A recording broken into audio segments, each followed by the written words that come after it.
Bonjour à toutes et à tous, j'espère que vous allez très bien. Voilà, on va continuer notre petite série de vidéos sur l'espérance, mais c'est l'avant-dernière. Donc aujourd'hui, ce sera mon espérance, notre espérance, c'est le Christ, Jésus-Christ. Et la fois prochaine, la dernière fois, ce sera « Nous sommes l'espérance de Jésus-Christ pour notre monde ». Alors, donc aujourd'hui, c'est mon espérance, Jésus-Christ.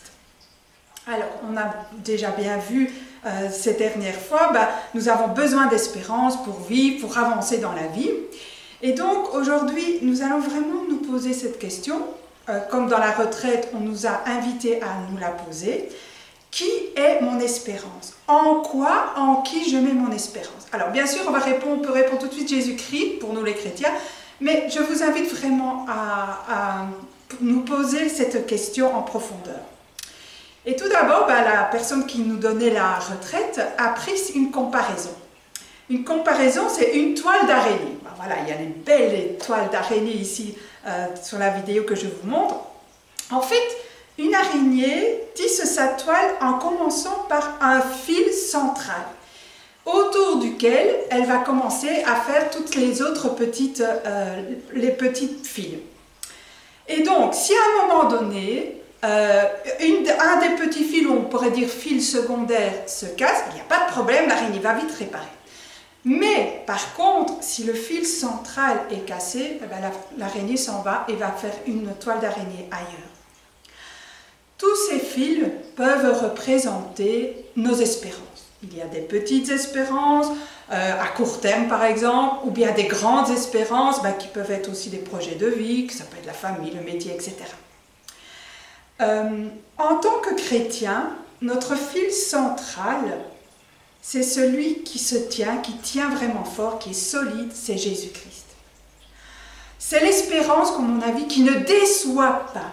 Le seul solide qui a traversé la mort, qui a vaincu le mal. Cependant, nous le savons bien, comme pour l'araignée, notre toile peut parfois se casser. Les petits fils peuvent se casser.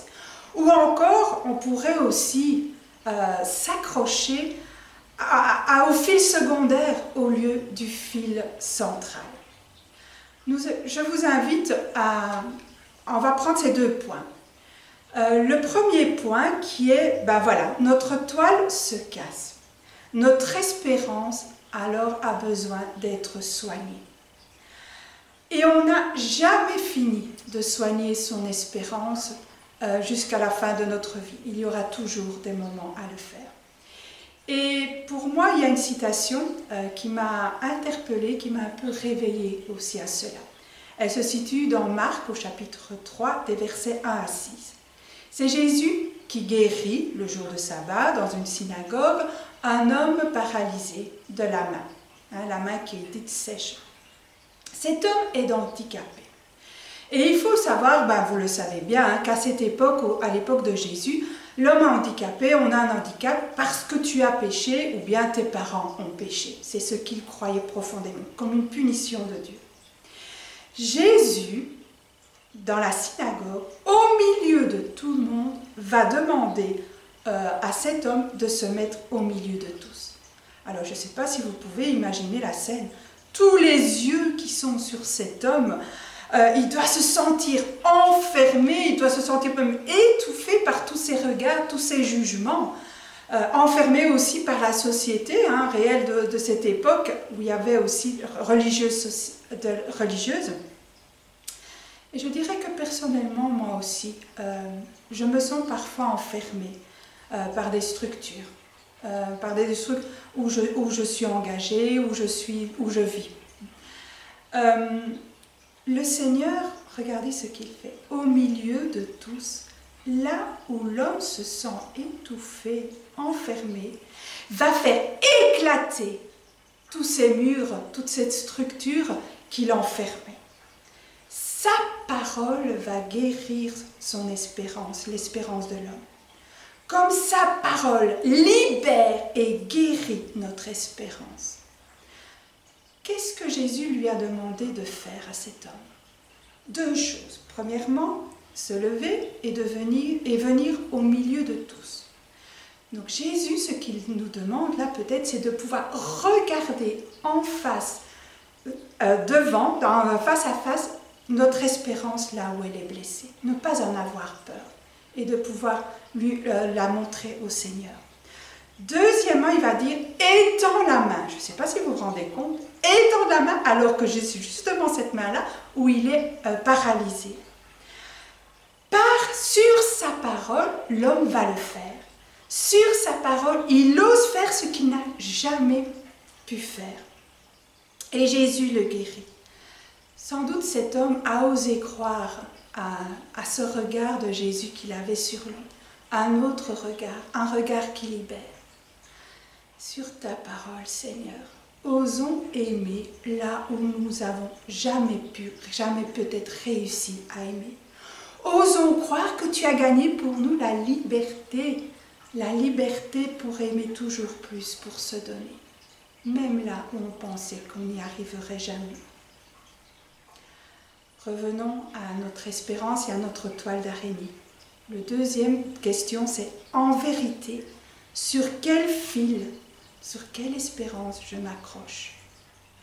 Est-ce que mon espérance est ancrée vraiment sur Jésus-Christ ou bien sur les fils secondaires? Et là aussi, il y a une citation qui m'a éclairée. C'est la rencontre de Jésus avec le jeune homme riche. En Matthieu 19, des versets 16 à 30. La question du jeune homme riche, quel est le chemin que je peux prendre et qui me conduira vers la vie éternelle? Ce n'est pas une petite question, c'est une question de vie, une question qui conduirait toute sa vie. Alors Jésus propose, on lui dit ce chemin des 10 commandements, et le jeune homme riche, vous le savez, il dit ça j'ai accompli depuis ma jeunesse, et ça semble vrai. Alors Jésus va lui proposer un saut qualitatif. Ce saut, ça va être de passer de accomplir à passer à une identification à Jésus-Christ. L'identification même avec Dieu, qui est notre ultime espérance, c'est-à-dire bien cette vie éternelle qui nous conduit à la vie éternelle. Mais là, vous le savez aussi, le jeune homme riche s'en va, triste, parce qu'il avait de grands biens.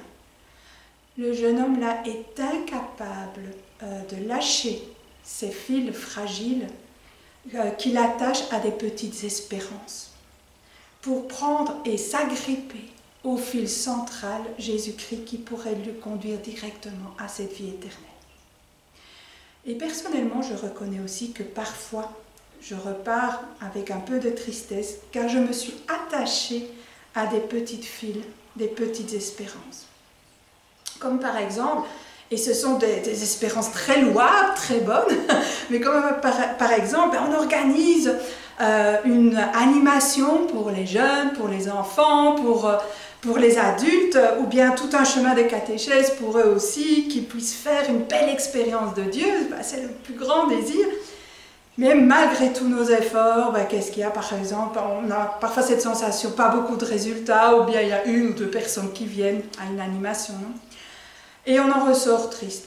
Il y a un côté qui est tout à fait normal de ressentir ça, parce qu'on y avait mis tout notre cœur et c'était pour quelque chose vraiment de très beau. Mais dans le fond, où est-ce que je mets mon espérance? Est-ce que je la mets dans ces moyens, dans ces animations, dans ces petites espérances? Ou bien n'y a-t-il pas aussi là une invitation de Jésus-Christ à nous identifier à lui, à m'identifier? Par exemple, dans ce que je parlais plus haut, Jésus-Christ n'est-il pas lui le premier qui a donné toute sa vie pour aller à la rencontre des hommes? Et combien de fois nous les humains, nous ne répondons pas à cet appel, et pourtant il continue infiniment de fois. Dans cette expérience, peut-être Jésus-Christ m'invite, unis-toi à moi, identifie-toi à moi.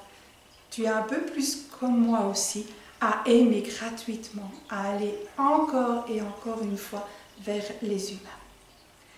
Voilà, que cette invitation de Jésus à pouvoir toujours plus ancrer notre espérance vraiment en lui, cette espérance qui ne déçoit pas, pour que dans notre cœur, il y ait toujours plus de joie. Bonne semaine.